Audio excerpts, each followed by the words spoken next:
she thought they were going for tacos. She thought they were her friends. She had no idea that in less than an hour, her so-called best friends would strangle her, burn her body, and dismember her remains with a handsaw. This isn't just one story. It's 10. 10 times friendship turned into the deadliest weapon. 10 times trust became a death sentence. From the MySpace era of year 2005 to the encrypted chats of year 2023, these cases share a common thread.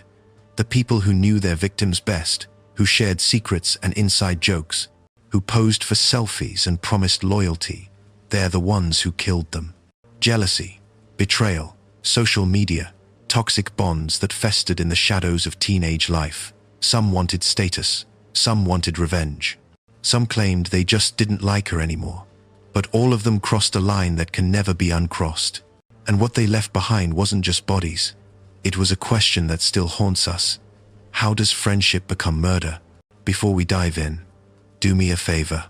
Drop a comment and tell me, where are you watching from? I love seeing how far these stories reach. Because what you're about to hear will shake you. These aren't strangers lurking in the dark.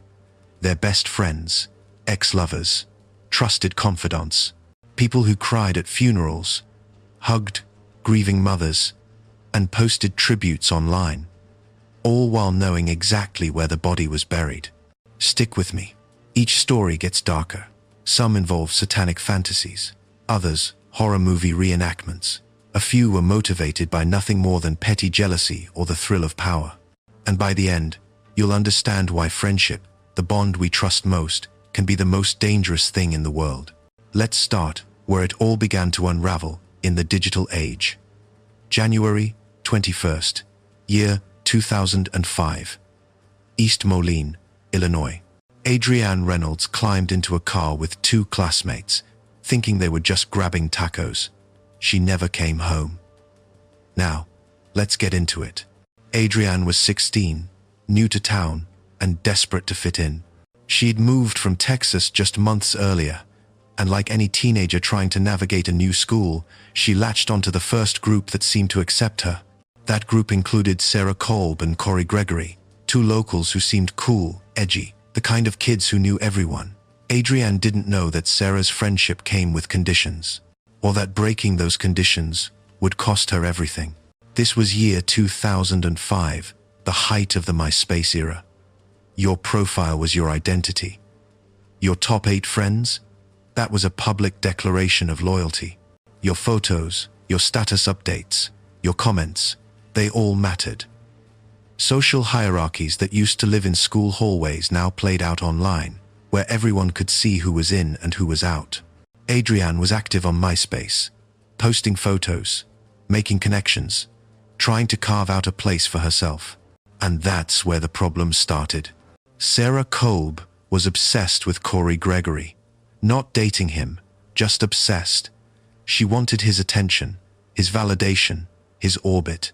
And when Adrianne started getting close to Corey, laughing at his jokes, riding in his car, Sarah saw red. It didn't matter that Adrianne wasn't trying to steal him. It didn't matter that they were just friends. In Sarah's mind, Adrianne was a rival, and rivals had to be dealt with.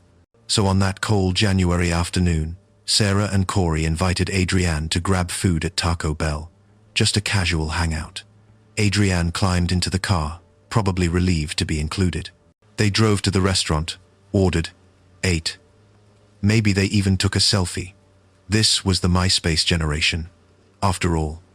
But when they got back in the car, something shifted. Sarah was in the back seat with Adrianne. Corey was driving.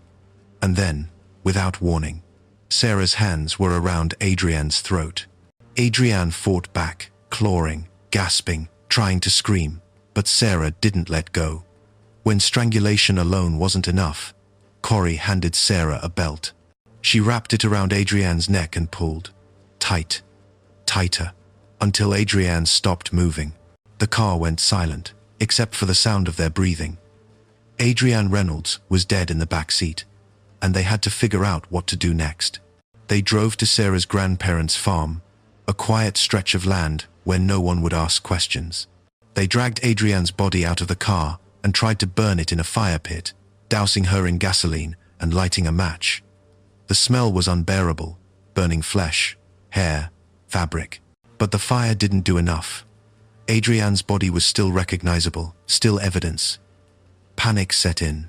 That's when Sarah called 16-year-old Nathan Godet, a friend who owed her a favor. She told him what happened, and instead of calling the police, he showed up with a handsaw. Together, they dismembered Adrianne's remains, cutting through bone and tissue, stuffing the pieces into trash bags. They drove to Black Hawk State Historic Site and shoved the bags into a manhole, hoping they'd never be found. Then they went home. Sarah logged into MySpace. And here's the thing that'll chill you. Sarah updated her profile the next day, smiling, posting comments, chatting with friends. Like nothing happened. But bodies don't stay hidden forever. A few days later, highway maintenance crews stumbled across burned fragments near the farm. Bone, fabric, enough to trigger an investigation. Detectives started asking questions. They pulled phone records. They checked MySpace messages. And the digital trail was damning. Sarah and Corey's stories didn't match. Nathan cracked under pressure. One by one, the truth came out. Adrianne's remains were recovered from the manhole. Her family finally had answers, but those answers were a nightmare. The girl who just wanted to fit in had been strangled, burned, and dismembered by the people she thought were her friends. Sarah Kolb was convicted of first-degree murder and concealment of a homicide. She was sentenced to 53 years in prison. Corey Gregory pleaded guilty to the same charges and received 45 years.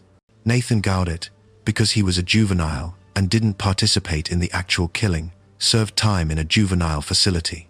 He was released, but his story didn't end well. He died in year 2012, just 7 years after Adrianne's murder. The case became known as the MySpace murder, a grim reminder that the digital age didn't just change how we communicate, it changed how we kill, how we cover it up, and how we get caught. What would you do if you found out your best friend was capable of this? Comment below. But Adrianne's story is just the beginning. Because 10 years earlier, in a quiet California town, 3 teenage boys convinced themselves they could summon Satan. All they needed was a virgin sacrifice. 10 years earlier, in Arroyo Grande, California, 3 teenage boys convinced themselves they could summon Satan. All they needed was a virgin sacrifice. Elyse Marie Pahler was 14 years old in the summer of year 1995. She was quiet, trusting, a little naive, the kind of girl who saw the best in people. She lived in a small town on California's central coast, where everyone knew everyone, and danger felt like something that happened somewhere else. Elyse had no idea that 3 boys she knew from school, Royce Casey, Jacob Delashmut, and Joseph Fiorella, had been watching her, studying her, deciding she was perfect. This was the tail end of the Satanic Panic, a cultural hysteria that gripped America throughout the 80s and early 90s. Parents feared heavy metal music, Dungeons and Dragons, anything that hinted at the occult. Talk shows warned that teenagers were secretly worshipping the devil in basements and forests. Most of it was moral panic, with no basis in reality. But for Royce, Jacob, and Joseph, the fantasy became a blueprint. They were obsessed with death metal, specifically the band Slayer, whose lyrics dripped with violent, satanic imagery. They listened to the music on repeat, dissecting the words, letting the darkness seep in. At some point, the line between performance and belief blurred. They started talking about rituals, about power, about what it would take to prove their devotion to Satan.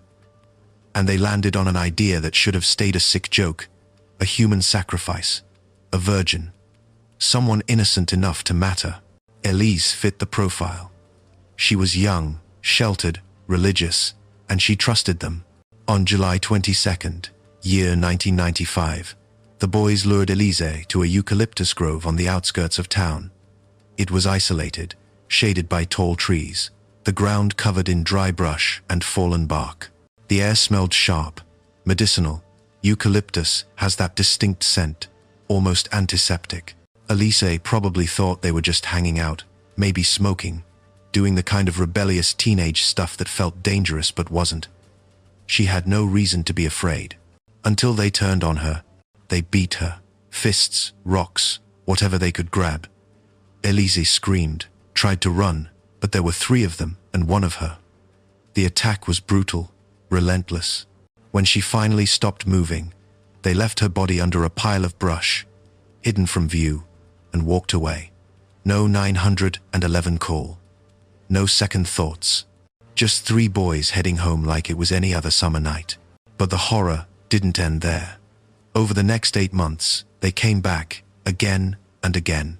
They returned to the grove, to Elyse's decaying body, and they desecrated it. Witnesses and investigators would later allege acts of necrophilia.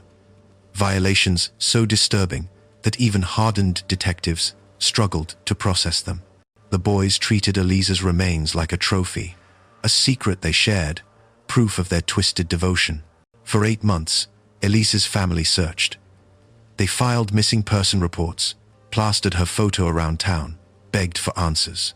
And the whole time, Royce, Jacob, and Joseph knew exactly where she was. Then Roy's case broke. Guilt has a way of eating at you, even when you think you're beyond it. Royce couldn't carry the weight anymore. He went to a priest, confessed everything, and the priest, bound by moral duty despite the seal of confession, urged him to go to the police. Royce did. He led investigators to the eucalyptus grove, to the dry brush and the smell of decay, and they found what was left of Elyse Pahler. The arrests came fast. All 3 boys were charged with first-degree murder. They pleaded guilty and were sentenced to 25 years to life. The courtroom was packed. Elyse's family on one side, the boys' families on the other, and in the middle, a community trying to make sense of the senseless.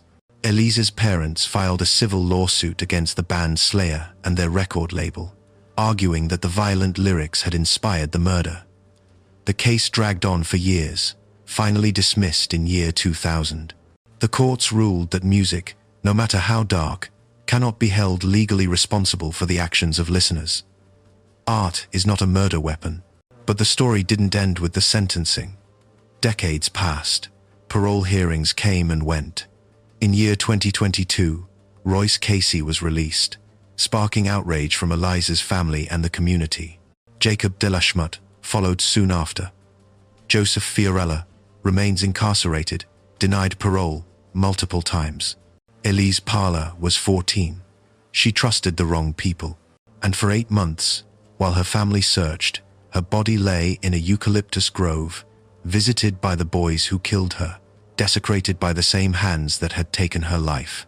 The satanic panic may have been overblown, but this was real. And it wasn't the last time teenagers would use the digital age to plan murder like a game. By year 2010, in Langford, British Columbia, 2 boys took it even further, writing a step-by-step guide, complete with a title, The Plan. Langford, British Columbia, year 2010. Kimberly Proctor thought she was hanging out with classmates.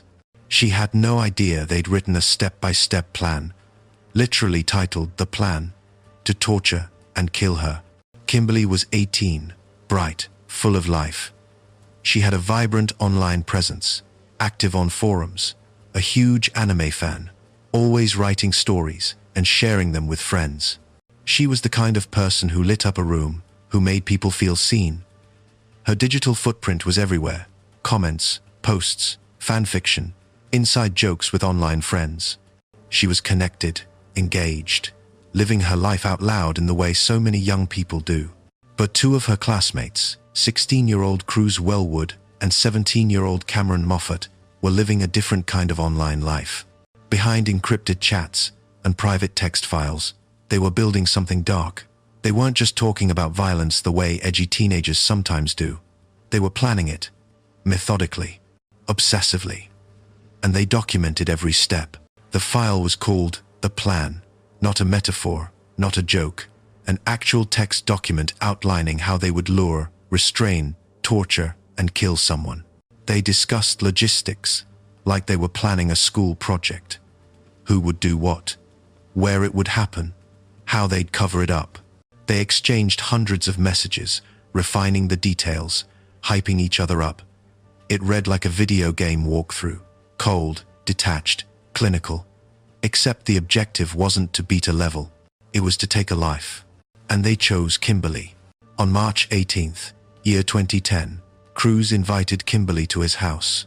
She had no reason to suspect anything. They were classmates. She trusted him. She showed up, probably expecting to hang out, maybe watch a movie, do homework. Instead, she walked into a nightmare. They restrained her. For hours, Kimberly was held captive in that house, subjected to a sexual assault so prolonged and brutal that investigators would later describe it as sadistic. She begged. She fought.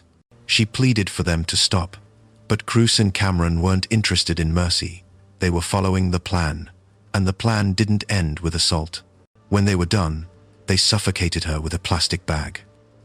Kimberly Proctor died terrified, in pain, betrayed by people she thought were friends. But they weren't finished. They had to get rid of the body. They stuffed Kimberly into a hockey bag, the kind you'd use for sports equipment, and carried her out like luggage. They walked along the Galloping Goose Trail, a popular recreational path in the area, dragging the bag through the dark. Eventually, they reached a bridge. They doused her body in accelerant and set it on fire, trying to destroy the evidence. Then they left her there, burning under the bridge, and went home. If this is getting to you, hit that like button. It helps the algorithm, but more importantly, it tells me you're still here. Let's keep going. Kimberly's body was discovered the next day. The community was horrified. Who could do something like this? The answer came faster than anyone expected, because Cruz and Cameron had made one critical mistake. They left a digital trail a mile long. The Royal Canadian Mounted Police seized their computers, phones, and hard drives. What they found was damning. Hundreds of chat messages. The plans saved in a text file. Conversations where the boys discussed the murder in real time, critiquing their own performance like they were reviewing a game. They talked about what they'd do differently next time. They joked. They bragged. They treated Kimberly's death like an achievement to unlock. There was no question of guilt. The evidence was overwhelming. Both boys pleaded guilty to first-degree murder. They were sentenced to life in prison, with no chance of parole for 10 years. The maximum allowed under Canadian law for offenders their age. But 10 years came and went. In year 2018, they applied for parole, denied. In year 2022, they tried again, denied. In year 2024, another application, denied again. The parole board cited ongoing risk, lack of genuine remorse, and the sadistic nature of the crime.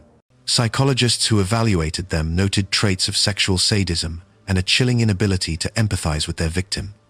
Kimberly wasn't a person to them. She was a scenario, a script, a plan executed. Kimberly Proctor loved anime, loved writing, loved connecting with people online. She had dreams, friends, a future. And two boys who saw her as nothing more than a character in their twisted game took all of that away. The digital age gave us connection, creativity, community.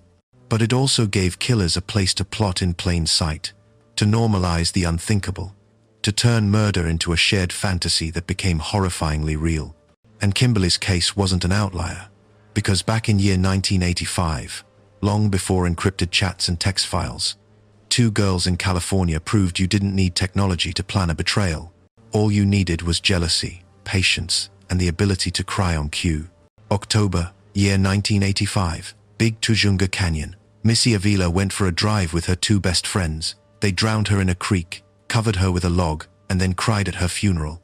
Missy Avila was 17, full of life, and fiercely independent. She had that kind of confidence that made people gravitate toward her. She wasn't afraid to speak her mind, to date who she wanted, to live on her own terms. But in the tight-knit world of teenage friendships, that independence came with a price. Rumors swirled. Whispers about boys, about loyalty, about who was really friends with who. Missy's two closest friends, Karen Severson and Laura Doyle, had known her since childhood. They'd grown up together, shared secrets, made promises. But somewhere along the way, jealousy crept in. Maybe it was a boy. Maybe it was the way Missy seemed to move through life without needing anyone's approval. Maybe it was something smaller, pettier, the kind of grudge that festers in silence until it explodes. Whatever the reason, Karen and Laura decided Missy had to go. On that October day, they invited her for a drive. Just the three of them, heading up to Big Tujunga Canyon, a quiet, wooded area north of Los Angeles. Missy climbed into the car, probably laughing, talking, completely unaware. They drove deep into the canyon, parked near a creek, and got out to walk. The air was cool, the forest quiet, except for the sound of water trickling over rocks. And then they turned on her. It started with an argument, accusations, shouting, the kind of confrontation that might have ended with hurt feelings and slammed doors. But Karen and Laura didn't want to argue. They wanted her dead. They forced Missy into the shallow creek, held her down, and drowned her. Missy fought, clawing, gasping, trying to break free. But 2 against 1, in cold water, with hands pressing her face under the surface, she didn't stand a chance. When she finally stopped struggling, they dragged her body to the bank, found a 50-pound log, and placed it over her to keep her submerged and hidden. Then they left, drove home, and waited. When Missy didn't come home, her family panicked. They filed a missing person report, organized searches, begged the community for help. And Karen and Laura? They showed up. They cried. They hugged Missy's mother, told her how much they missed her, how worried they were. When Missy's body was found 3 days later, they attended the funeral. They sobbed.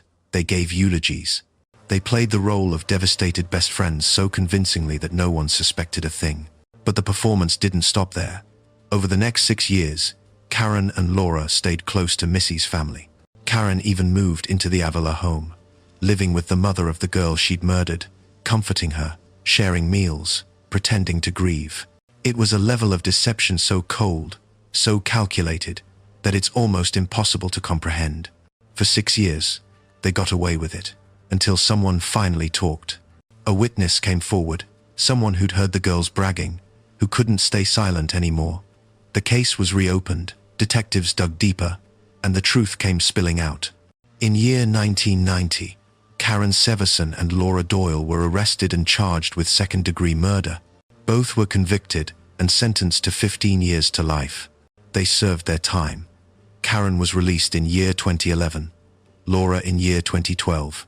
And that should have been the end of it. 2 killers who paid their debt and faded into obscurity. But Karen Severson had other plans. She wrote a memoir about the murder, attempting to profit from Missy's death. The book sparked outrage. Missy's family, already traumatized by decades of grief, had to watch their daughter's killer try to cash in on her story. The public backlash was swift. Advocacy groups rallied, and in year 2015, California passed Missy's law, requiring that victims' families be notified when offenders attempt to profit from their crimes. It was a small victory, but it came too late to undo the damage. Missy Avila was 17. She trusted her best friends, and they drowned her, covered her body with a log, and spent 6 years pretending to mourn her. What time is it where you're watching? Drop it in the comments, I'm curious. But if you think that's the darkest betrayal on this list, wait until you hear about Hollywood, Florida, year 1993. 7 teenagers, 1 victim, and a murder they claimed was justified. Hollywood, Florida, year 1993. 7 teenagers lured their friend to a canal and beat him to death with knives and a baseball bat. But here's the twist. They claimed he deserved it. Bobby Kent was 19, charismatic, good-looking, the kind of guy who commanded attention when he walked into a room. But beneath the charm was something darker. Bobby was a bully, not the cartoon villain kind, but the insidious type who knew exactly how to humiliate, manipulate, and control. His favorite target was his childhood friend, Marty Puccio. They'd known each other since they were kids, but their friendship was toxic, built on a foundation of dominance and submission. Bobby mocked Marty publicly, emasculated him in front of others, and treated him like a punching bag, sometimes literally. Marty endured it for years. Maybe he thought that's what friendship was. Maybe he didn't know how to break free. But when Marty started dating Lisa Connolly, something shifted. Lisa saw what Bobby was doing. She hated him for it. And she planted a seed in Marty's mind. What if Bobby just disappeared? It started as venting, the kind of dark fantasy people have but never act on. But the more they talked, the more real it became. They brought others into the fold, friends who had their own grievances with Bobby, who'd felt his cruelty firsthand or witnessed it from the sidelines. Derek Zverko, Ali Willis, Donald Semenek, Heather Swallows, Derek Kaufman. One by one, they agreed. Bobby Kent had to die. On July 14th, year 1993, they lured Bobby to a remote canal bank in western Florida. He thought they were just hanging out, maybe smoking, doing the usual teenage stuff. He had no idea he was walking into an ambush. The group surrounded him. Someone swung a baseball bat. Someone else pulled a knife. Bobby tried to fight back, tried to run, but there were too many of them.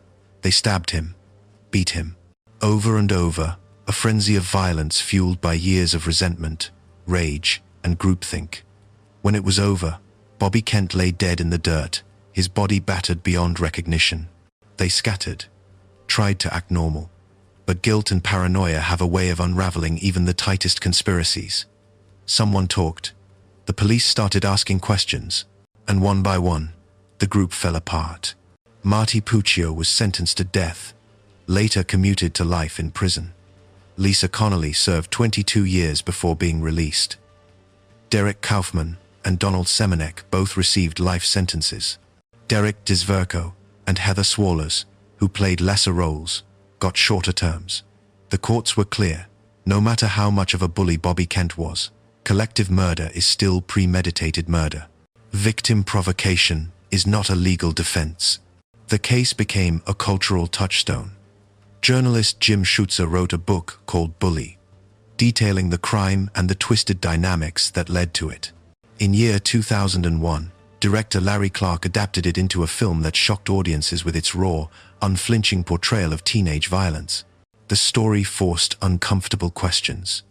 Can a victim also be a villain? Does cruelty justify murder? And where's the line between self-defense and revenge? The courts answered firmly, there is no line. Bobby Kent may have been cruel, manipulative, even abusive, but 7 people conspiring to kill him wasn't justice. It was murder. Bobby was 19. He was a bully, yes, but he was also someone's son. And the 7 teenagers who killed him didn't just take his life, they destroyed their own in the process. But Bobby's story is complicated, messy, morally gray. The next case, there's no gray area. Just a 15-year-old boy, a jealous ex-girlfriend, and a Facebook message that led straight to an execution. Summerfield, Florida. Year 2011, and it was all caught on camera. Summerfield, Florida. Year 2011. A Facebook message, a promise of reconciliation, and a 15-year-old boy walked into an execution. Seath Jackson was 15, a typical teenager navigating the messy world of first relationships and high school drama. He'd recently broken up with his girlfriend, Amber Wright, and like most teenage breakups, it was ugly. There were rumors, accusations, social media posts, the kind of public fallout that plays out in comment sections and status updates. Amber had moved on fast, dating an older guy named Michael Bargo, who was 18 and had a reputation for violence. Seath didn't like Bargo. Bargo hated Seath. And Amber, she was caught in the middle, feeding the rivalry, stoking the flames. But this wasn't just a love triangle. It was a toxic triangle, the kind where jealousy and ego spiral into something deadly. Michael Bargo saw Seath as a threat, a reminder that Amber had a past before him, and he wanted that reminder erased. In April of year 2011, Amber sent Seath a message on Facebook. It was friendly, almost sweet. She said she missed him, said she wanted to talk, to work things out, maybe even get back together. Seath, like any 15-year-old kid still hung up on his ex, believed her. He agreed to meet up at a house where Amber's brother, Charlie Ely, was staying. Just a casual hangout. No big deal. Except it was a trap. When Seath arrived, Michael Bargo and his friend Kyle Hooper were waiting, hidden, armed. The moment Seath walked through the door, Bargo opened fire. The first shot hit Seath in the chest. He collapsed, gasping, bleeding, trying to understand what was happening. But Bargo didn't stop. He kept shooting. And when the gun was empty, Hooper and another accomplice, Justin Soto, joined in. They beat Seath with their fists, with anything they could grab. Seath begged for his life. He was 15 years old, dying on the floor of a stranger's house, betrayed by the girl he thought still cared about him. When he finally stopped moving, they had a body to deal with, and they dealt with it in the most horrific way possible. They dismembered Seath Jackson in that house, cutting his body into pieces. Then they tried to burn the remains in a backyard fire pit, dousing them in gasoline and lighting a match. When that didn't work, when the fire didn't consume everything, they stuffed what was left into garbage bags, weighted them down with cinder blocks, and dumped them in a nearby quarry. Then they went home. Amber posted on Facebook. Michael sent voicemails to friends, bragging about what he'd done. They acted like they'd gotten away with it. But here's the thing about the digital age: nothing disappears. Every text message, every Facebook post, every voicemail, it's all evidence. And when Seath's family reported him missing, detectives started digging. They pulled phone records, they checked social media. They found the luring messages from Amber, the bragging voicemails from Bargo, the digital breadcrumbs that led straight to the crime scene. The arrests came fast. All 5 conspirators were charged with first-degree murder. The evidence was overwhelming. Seath's remains were recovered from the quarry. Witnesses testified. The digital forensics painted a clear picture. This was premeditated, coordinated, and brutal.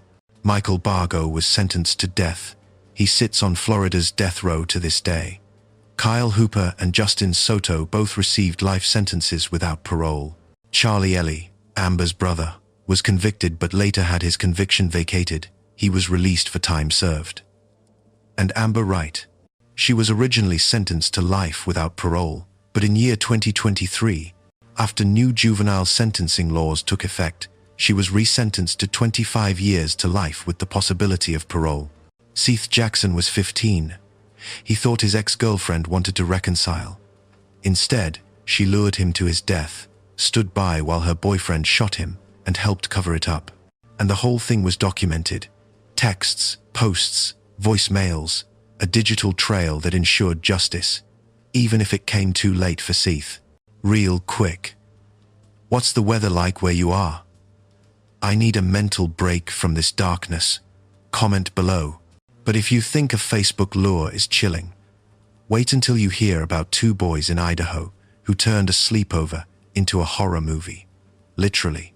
They studied Scream, planned every detail, and made their friend the star of their own twisted film. Pocatello, Idaho. Year 2006. And they recorded the whole thing. Pocatello, Idaho. Year 2006. 2 boys wanted to live out the movie Scream, so they picked a victim, their friend Cassie Jo Stoddart. Cassie Jo was 16, responsible, the kind of teenager parents trusted.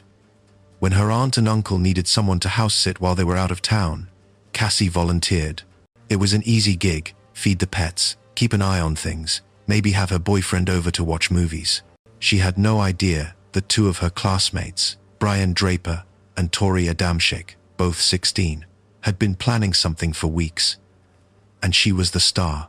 Brian and Tori were obsessed with horror movies, specifically Scream, the meta-slasher film where masked killers stalk and murder teenagers. They watched it over and over, dissecting the kills, the suspense, the way fear played out on screen. At some point, watching wasn't enough. They wanted to know what it felt like. Not to watch a horror movie, but to be in one, to create one. And that meant they needed a victim. They chose Cassie Jo. Not because she'd wronged them, not because of jealousy or revenge. She was just convenient, accessible, alone. They scouted the house days before, showing up under the pretense of hanging out. They noted the layout, the doors, the locks. And before they left, they unlocked the basement door from the inside, creating an entry point for later. Cassie had no idea. On the night of September 22nd, year 2006, Cassie was house-sitting with her boyfriend, Matt Beckham. Brian and Tori stopped by again, acting casual, just friends dropping in to say hi. They stayed for a bit, then left. Matt eventually went home, leaving Cassie alone. And that's when Brian and Tori made their move. They re-entered through the unlocked basement door, dressed in dark clothes, faces covered. They crept through the house and flipped the circuit breakers, plunging the rooms into darkness. Cassie, alone in the sudden blackness, felt a spike of fear. She called Matt, told him the power had gone out, that she was scared. He offered to come back, but she said she'd be okay. She'd just go to bed. She never made it. Brian and Tori found her, and they stabbed her, over and over, 30 times. Cassie fought, screaming, clawing, trying to escape, but there were two of them, and they were relentless. When it was over, Cassie Jo Stoddart lay dead in her aunt's house, her blood pooling on the floor, her life stolen by two boys who wanted to know what murder felt like. But here's the thing that sealed their fate. They recorded it. Not the murder itself, but everything around it. Before the killing, they filmed themselves talking about the plan, hyping each other up, discussing how they'd pull it off. After the murder, they filmed again, giddy, breathless, bragging about what they'd just done. They talked about the adrenaline, the thrill, how it felt even better than they'd imagined. They buried the camera, thinking it would stay hidden forever. It didn't. When Cassie's body was discovered the next morning, the investigation moved fast. Detectives interviewed classmates, pieced together timelines, and found inconsistencies in Brian and Tori's stories. Then they found the camera. And when they watched the footage, there was no question of guilt. The boys had documented their own crime, narrated their own confessions, handed investigators a conviction on a silver platter. Both were charged with first-degree murder and conspiracy. Both were convicted. Both were sentenced to life in prison without the possibility of parole, plus additional terms for the conspiracy charge. They appealed, citing their age, arguing that life without parole for juveniles violated constitutional protections. The Idaho courts disagreed. The crime was calculated, premeditated, and committed purely for the thrill. There was no trauma, no abuse, no mitigating factor. Just two boys who wanted to live out a horror movie fantasy, and a girl who paid the price. Cassie Jo Stoddart was 16. She was house-sitting. She trusted her classmates, and they turned her into the victim of their real-life scream. But thrill kills aren't always about movies. Sometimes they're about power, about cruelty, about what happens when a group decides one person doesn't deserve to exist. Victoria, British Columbia. Year 1997. And the victim's name was Rena Verk. Victoria, British Columbia. Year 1997. 14-year-old Rena Verk just wanted to fit in. Instead, she was beaten by a group, then drowned by two of them. Rena was the kind of kid who existed on the margins. She wasn't popular. She wasn't cool. She was awkward, a little different, desperate for acceptance in a world that seemed determined to reject her. She tried to hang out with the popular girls, tried to dress like them, talk like them, be like them. But no matter what she did, she was always on the outside looking in. And in the cruel hierarchy of teenage social life, being on the outside made her a target. On the night of November 14th, year 1997, Rena was invited to hang out under the Craig Flower Bridge in Victoria, a spot where local teens gathered to smoke, drink, and gossip. She probably felt a flicker of hope. Maybe this was it. Maybe she was finally being included. She showed up, trying to act casual, trying to belong. But it was a setup. A group of girls was waiting. They accused Rena of spreading rumors, of trying to steal someone's boyfriend, of being fake. The accusations didn't matter. They were just excuses. What mattered was that the group had decided Rena was the enemy, and they were going to make her pay. They surrounded her, and then they attacked. It started with shoving, then punches, then kicks. Rena tried to defend herself, tried to curl up and protect her head, but there were too many of them. They beat her relentlessly, fists, feet, anything they could use. They stubbed cigarettes out on her skin. They pulled her hair. They laughed. When they finally stopped, Rena was bruised, bloodied, barely able to stand. The group walked away, leaving her there, broken but alive. Rena tried to leave. She stumbled away from the bridge, limping, crying, just trying to get home. But two members of the group, 16-year-old Warren Glowatsky and 15-year-old Kelly Ellard, weren't done. They followed her. They caught up to Rena on the other side of the bridge, and they finished what the group had started. Warren and Kelly beat her again, this time with even more brutality. They smashed her head against a tree, and then they dragged her to the edge of the gorge waterway and held her under the water. Rena fought, thrashing, gasping for air, but they didn't let go. They drowned her. When her body finally went limp, they let her go, and she sank into the dark water. Then they walked away, went home, acted like nothing happened. Rena's body was found 8 days later, washed up on the shore. The community was horrified. How could this happen? Who could do this to a 14-year-old girl? The investigation moved quickly. Witnesses came forward. The group of girls who'd participated in the initial beating were identified. And eventually, Warren Glowatsky and Kelly Ellard were arrested and charged with second-degree murder. Warren's trial came first. He was convicted and sentenced to life in prison with no chance of parole for 7 years. But something remarkable happened during his incarceration.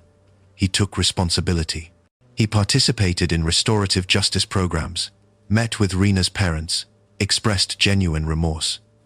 In year 2010, he was granted full parole. Rena's parents supported his release, believing he had truly changed. Kelly Ellard's case was messier. Her first trial ended in a hung jury. Her second trial resulted in a conviction, but it was overturned on appeal. A third trial convicted her again. The case went all the way to Canada's Supreme Court, which upheld the conviction in year 2009. Kelly was sentenced to life, with no parole eligibility, for 7 years. She was granted day parole, eventually, but it was revoked multiple times for violations. She remains under strict supervision to this day.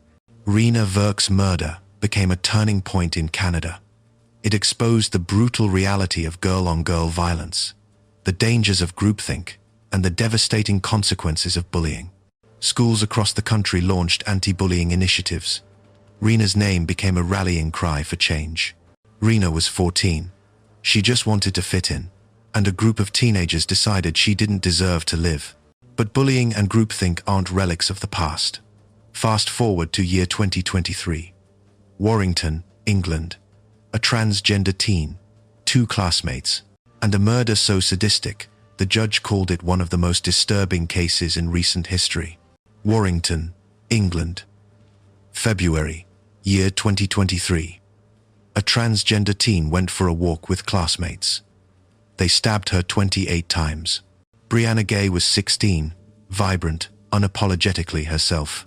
She was transgender, open about her identity, active on social media where she shared makeup tutorials, fashion posts, and glimpses of her life. She had thousands of followers, people who loved her confidence, her style, her refusal to hide. But at school, things were different.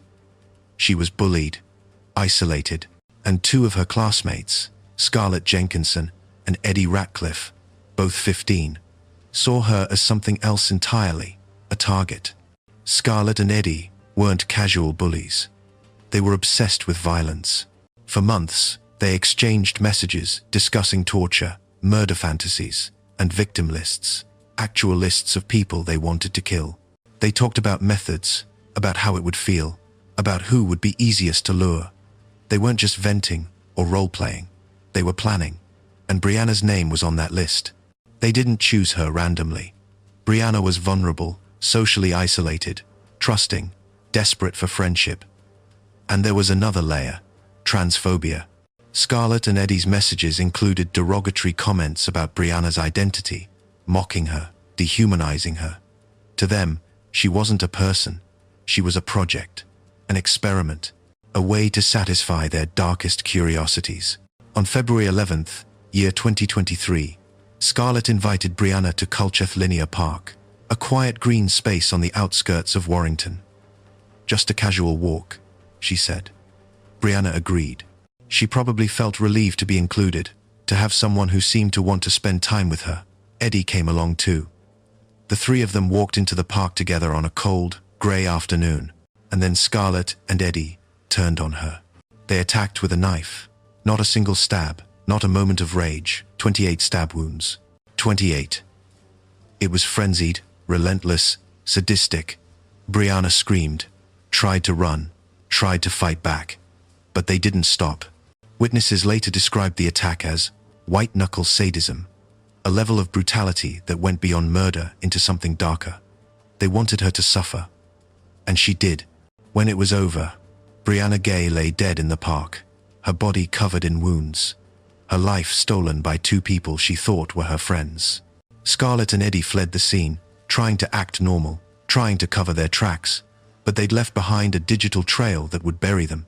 Police recovered their phones and computers. What they found was chilling.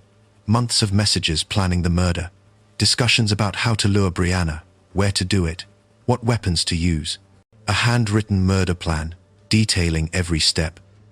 Scarlett and Eddie had documented everything, treating the murder like a school project, complete with notes and revisions. They talked about other potential victims, ranking them, debating who would be easiest to kill. Brianna wasn't their only target. She was just the first one they got to. The evidence was overwhelming. Both were arrested and charged with murder. The trial was swift. In February of year 2024, exactly 1 year after Brianna's death, Scarlett Jenkinson and Eddie Ratcliffe were sentenced to life in prison. Scarlett received a minimum of 22 years before parole eligibility. Eddie received 20 years. The judge didn't mince words. The murder was sadistic, fully premeditated, and partly motivated by transphobia. He noted that both defendants showed a disturbing lack of remorse, a chilling detachment from the horror they'd inflicted. Brianna's mother, Esther Ghey, has since become a powerful advocate for change. She's campaigned for stricter regulations on social media, for better protections for vulnerable youth, for schools to take bullying and online radicalization seriously. She's turned her grief into action, determined that Brianna's death won't be in vain. Brianna Ghey was 16. She was confident, creative, loved by thousands online. And two classmates who spent months fantasizing about murder decided she would be their victim.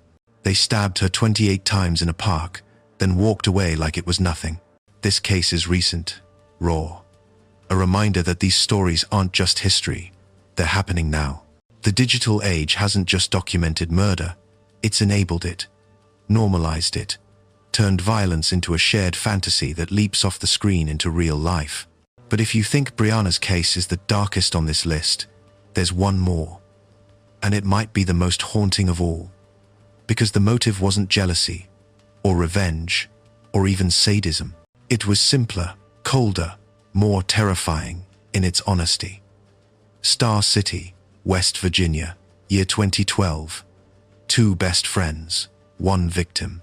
And a reason that still chills investigators to this day. We just didn't like her anymore. Star City, West Virginia. July 6, year 2012.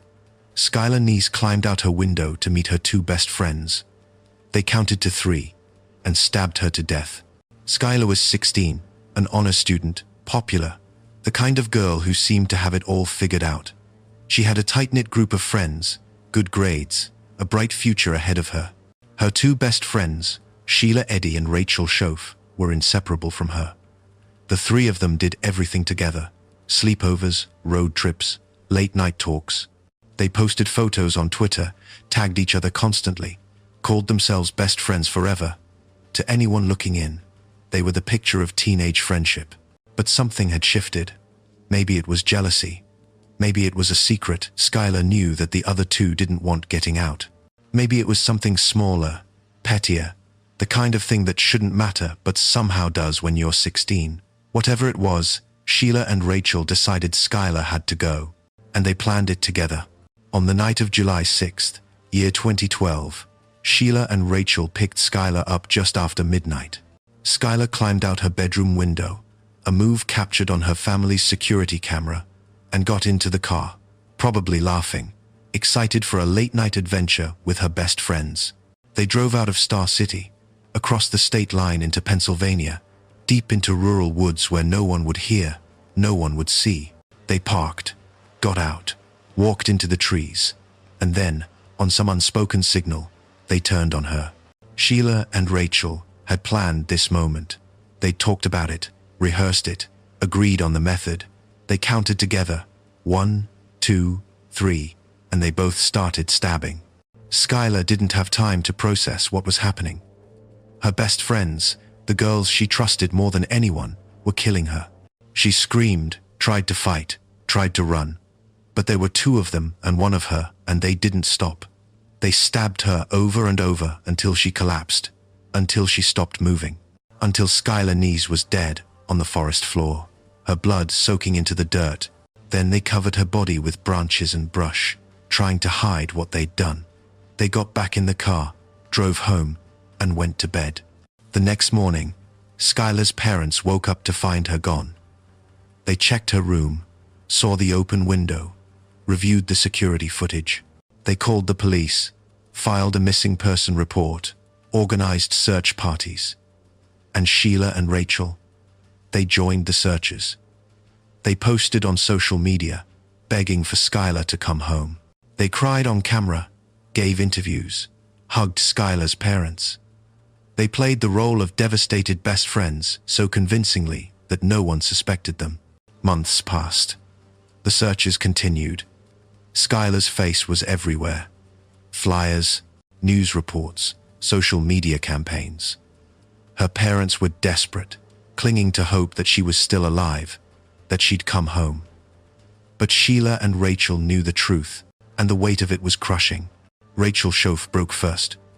In January of year 2013, 6 months after the murder, she had a breakdown. She confessed to her lawyer, then to the police. She led investigators to the woods in Pennsylvania, to the spot where Skylar's body had been hidden under brush and decay. The remains were recovered. The truth came out, and the community was shattered. Rachel pleaded guilty to second-degree murder. She was sentenced to 30 years in prison with the possibility of parole after 10. Sheila Eddy was charged with first-degree murder. She pleaded guilty and was sentenced to life in prison with the possibility of parole after 15 years. And the motive? When investigators asked Rachel why they did it, her answer was chilling in its simplicity. We just didn't like her anymore. No grand betrayal, no dramatic confrontation, no life or death secret. They just didn't like her anymore, and so they killed her. Skylar's murder led to real change. In year 2013, West Virginia passed Skylar's law, which expanded the state's Amber Alert system to include any missing child, regardless of whether they were believed to be abducted. Before Skylar's case, alerts were only issued if there was evidence of an abduction. But Skylar had left willingly, climbed out her window to meet friends, and that delay in issuing an alert may have cost precious time. The law ensures that no family has to fight that battle again. Skylar Neese was 16. She was an honor student. She trusted her best friends, and they counted to 3 and stabbed her to death because they just didn't like her anymore. That might be the most terrifying motive of all, because it means there was no reason, no logic, no way to see it coming. Just 2 girls who decided their friend didn't deserve to live and acted on it. 10 cases, 10 betrayals, 10 lives stolen by the people who were supposed to protect them. Which case shocked you the most? Let me know in the comments. Across these 10 cases, you'll see the same patterns repeat. A dominant personality manipulates the group. Insecurity festers into rage. A victim is chosen, sometimes for dating the wrong person, sometimes for being too confident, sometimes for reasons as flimsy as we just didn't like her anymore. And then the unthinkable happens. Betrayal turns collective. One person strikes, and others join in. Or they plan it together, drafting murder plots in text files with titles like The Plan.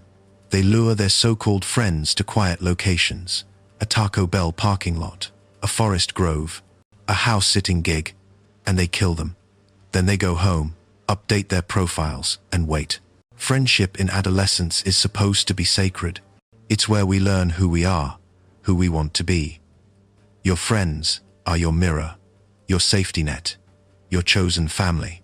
When you're a teenager, no bond feels stronger. You share everything, your fears, your secrets, your first heartbreak. You trust them with the parts of yourself you hide from everyone else. And that trust, it makes you vulnerable in ways you don't even realize. But here's the thing about teenage years.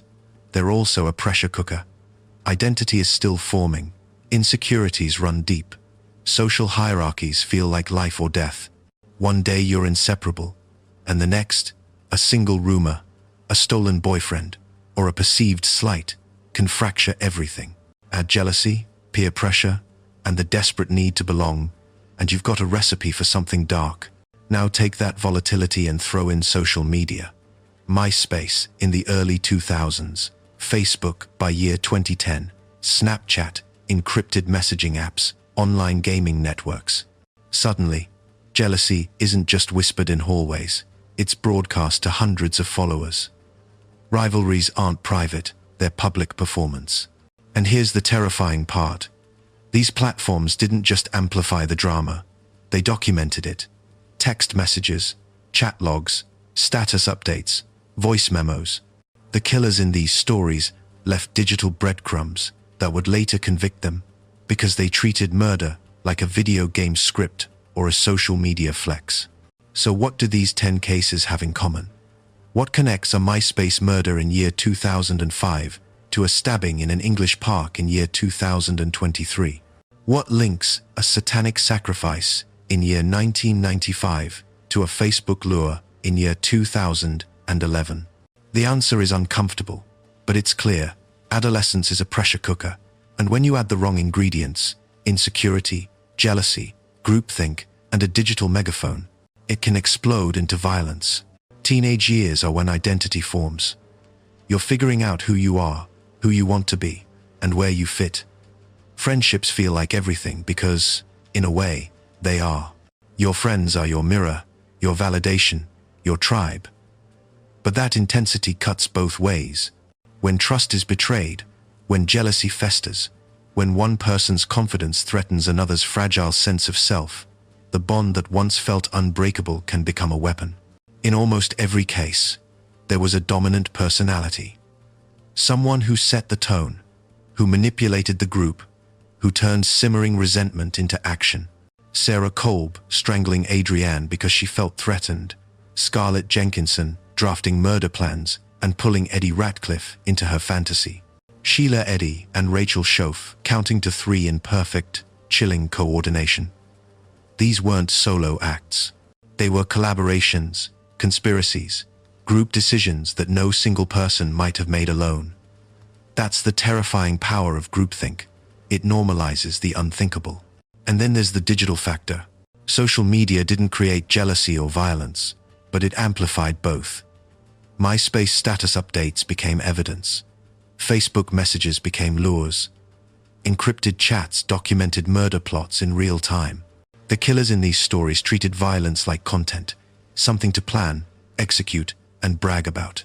They left digital breadcrumbs because they didn't fully grasp that online isn't anonymous, that screenshots last forever, that the internet never forgets. In some cases, like Kimberly Proctor's, the conspirators literally titled their plan, The Plan, and saved it like a school assignment. The detachment is staggering. The victims were often chosen for reasons that seem absurdly trivial. Adrianne got too close to the wrong guy. Missy was too independent. Seath had the audacity to be an ex-boyfriend. Skylar? They just didn't like her anymore. There was no proportionality, no logic that makes sense to a rational mind. But in the echo chamber of teenage emotion, amplified by group validation and digital performance, those trivial reasons became justifications for murder. The legal system has responded with severity. Life sentences, decades behind bars. In some cases, like Michael Bargo's, the death penalty. Courts have largely rejected arguments that youth should mean leniency when the crime is this calculated, this cruel. But there's been evolution too. Juvenile sentencing laws have changed, leading to resentencing in cases like Amber Rights. And victims' families have fought for legislative change. Missy's law in California ensures families are notified when offenders try to profit from their crimes. Skylar's law in West Virginia expanded Amber Alerts to include any missing child, not just suspected abductions. But laws and sentences don't answer the deeper question. How does friendship, the bond we trust most, the relationship that's supposed to be safe, become the deadliest weapon? How do best friends become killers? How do inside jokes and shared secrets turn into murder plots? The truth is, there's no single answer. Each case is different, but the pattern is undeniable. Trust makes us vulnerable. And when that trust is weaponized by jealousy, insecurity, or the thrill of power, the results are devastating. Which case shocked you the most? Let me know in the comments. These aren't just horror stories. They're warnings about the fragility of teenage bonds, about the dangers of groupthink, about what happens when we mistake performance for connection, when we let jealousy fester, when we forget that the people closest to us are still capable of unimaginable harm. Adrianne, Elyse, Kimberly, Missy, Bobby, Seath, Cassie, Jo, Rena, Brianna, Skylar, 10 names, 10 lives. 10 reminders that trust is precious, and that betrayal can be fatal. 10 stories. 10 betrayals. 10 lives stolen by the people who were supposed to protect them. We've walked through 2 decades of darkness, from the eucalyptus groves of year 1995 to the parks of year 2023. We've seen jealousy turn deadly, watched groupthink normalize murder, and witnessed how digital platforms transform teenage drama into documented conspiracies. These cases span different countries, different eras, different circumstances, but they all share one devastating truth. The victims trusted the wrong people, and that trust cost them everything. These aren't just horror stories. They're warnings about jealousy that festers in silence, about groupthink that makes the unthinkable feel justified, about what happens when we mistake online performance for real connection, when we let insecurity dictate our actions, when we forget that words like best friend should mean protection, not danger. But more than anything, these are stories about real people, not statistics, not headlines. People. Adrianne Reynolds, who just wanted to fit in at her new school. Elyse Pahler, who trusted the wrong boys in a quiet grove. Kimberly Proctor, who loved anime and storytelling. Missy Avila, who was confident and independent. Bobby Kent, who was cruel but didn't deserve to die. Seath Jackson, who believed his ex-girlfriend still cared. Cassie Jo Stoddart, who was responsible enough to house sit. Rena, who just wanted to be accepted. Brianna Ghey, who was unapologetically herself. Skylar Neese, an honor student with a bright future. Say their names, remember them, because they deserved better than the endings they got. If you made it this far, thank you. Seriously, I know these stories are heavy, and sticking with me through all 10 takes something.